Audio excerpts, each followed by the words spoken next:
Halo Sobat KJSP, dalam perjalanan yang tidak pasti dalam dunia usaha, cadangan dana darurat usaha merupakan aset berharga yang dapat membantu menjaga stabilitas dan kelangsungan operasional sebuah usaha.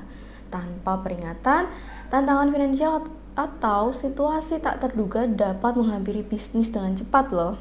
Oleh karena itu, memiliki cadangan dana darurat usaha bukan hanya menjadi strategi perlindungan, melainkan juga kebijakan bijaksana yang harus diterapkan oleh setiap pemilik usaha. Nah, dalam video ini saya akan bahas pentingnya cadangan dana darurat dalam konteks usaha, serta langkah-langkah praktis dalam merencanakan dan mengelola sumber daya keuangan yang penting. Nah, membahas tentang dana darurat, sebaiknya dana darurat itu berapa persen sih? Menentukan persentase ideal untuk cadangan dana darurat itu merupakan langkah penting ya dalam merencanakan keuangan yang bijak. Meskipun tidak ada rumusan pasti nih yang sesuai untuk setiap jenis usaha. Dan sejumlah panduan umum dapat membantu Sobat KJSP untuk mengarahkan alokasi dana yang tepat guna. Kalau secara umum sih, sebagian ahli keuangan merekomendasikan agar usaha memiliki cadangan dana darurat setara dengan 3 hingga 6 bulan dari total biaya operasional bulanan. Nah, dengan memiliki cadangan dalam kisaran ini, bisnis itu memiliki cukup waktu untuk merespon tantangan tak terduga tanpa harus berhadapan dengan tekanan finansial yang berlebihan.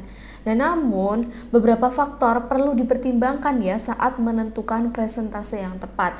Yang pertama, kita bisa lihat dari tipe usaha bisnis. Nih, tipe usaha bisnis ini dalam industri yang stabil dan kurang rentan terhadap fluktuasi pasar mungkin dapat mengalokasikan persentase yang lebih rendah daripada bisnis yang beroperasi dalam industri yang lebih volatil. Yang kedua, dilihat dari kompleksitas usaha. Dengan banyak tergantung pada peralatan atau teknologi yang kompleks, mungkin perlu memiliki cadangan yang lebih besar untuk mengatasi potensi kerusakan atau gangguan. Yang ketiga, dilihat dari risiko industri. Jika bisnis teman-teman ini beroperasi dalam industri yang memiliki risiko khusus seperti risiko hukum atau lingkungan, pertimbangan alokasi dana yang lebih besar untuk mengantisipasi kemungkinan biaya tak terduga. Yang keempat, terkait dengan skala bisnis. Ukuran dan skala bisnis itu penting dan juga berpengaruh ya. Bisnis kecil mungkin memerlukan cadangan yang lebih besar relatif terhadap operasional mereka. Sementara bisnis yang besar mungkin dapat mengalokasikan persentase yang lebih kecil juga karena memiliki lebih banyak sumber daya. Jadi perlu dipertimbangkan ya teman-teman. Yang kelima, terkait dengan tujuan dan strategi dari pertumbuhan usaha. Jika bisnis teman-teman ini sedang dalam tahap pertumbuhan yang agresif, mungkin teman-teman akan mengalokasikan lebih sedikit ke cadangan dana darurat untuk memberi ruang bagi investasi pertumbuhan. Yang keenam, terkait dengan lokasi geografis. Ini juga perlu diperhatikan karena faktor-faktor seperti yang ketersediaan bantuan darurat lokal atau resiko bencana alam di wilayah teman-teman juga dapat mempengaruhi besaran dana darurat yang diperlukan. Nah, akhirnya penting untuk secara rutin menilai dan menyesuaikan cadangan dana darurat berdasarkan perubahan dalam bisnis dan lingkungan ekonomi. Kondisi pasar dan kebutuhan bisnis dapat berubah seiring waktu, sehingga fleksibilitas dalam alokasi dana sangatlah penting. Lalu, kalau udah bahas persentase, dana darurat ini bisa digunakan untuk apa aja ya kira-kira?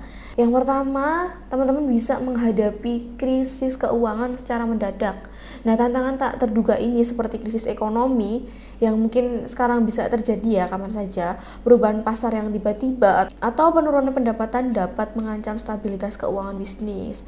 Jadi, cadangan dana darurat usaha dapat digunakan untuk mengatasi situasi ini dengan memberikan sumber daya finansial yang diperlukan untuk melunakkan dampak negatif dan menjadi operasional tetap berjalan. Yang kedua, penanganan gangguan operasional. Seperti keadaan darurat, kayak misalnya kerusakan peralatan yang penting gitu ya, bencana alam atau gangguan teknis dapat menyebabkan jeda dalam produksi atau pelayanan. Dan cadangan dana darurat ini bisa digunakan untuk perbaikan mendadak atau mengganti peralatan yang rusak tadi. Jadi memungkinkan bisnis untuk segera kembali beroperasi tanpa mengalami penundaan yang berdampak buruk. Yang ketiga, pemenuhan kewajiban keuangan jangka pendek. Bisa juga nih digunakan sebagai pemenuhan keuangan jangka pendek. Terkadang kan bisnis mungkin mengalami penurunan sementara dalam arus kas atau peningkatan dalam kewajiban jangka pendek. Misalnya ada cicilan pinjaman atau tagihan pembayaran yang harus diselesaikan.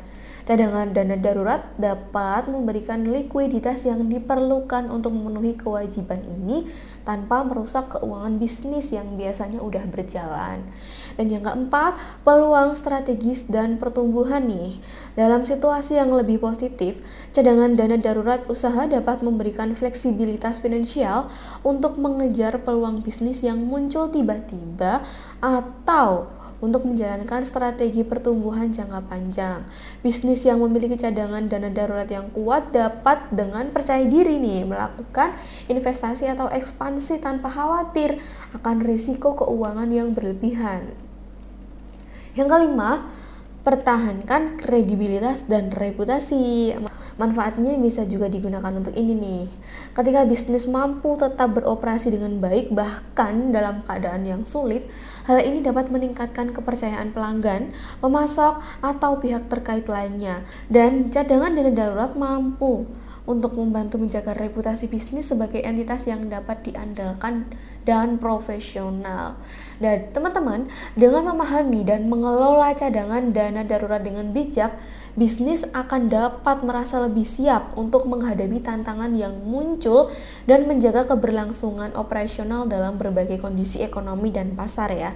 Bagi Sobat KJASP yang merasa konten ini dapat bermanfaat dan diterapkan dalam bisnis, jangan lupa untuk like, komen, dan subscribe ya supaya dapat informasi.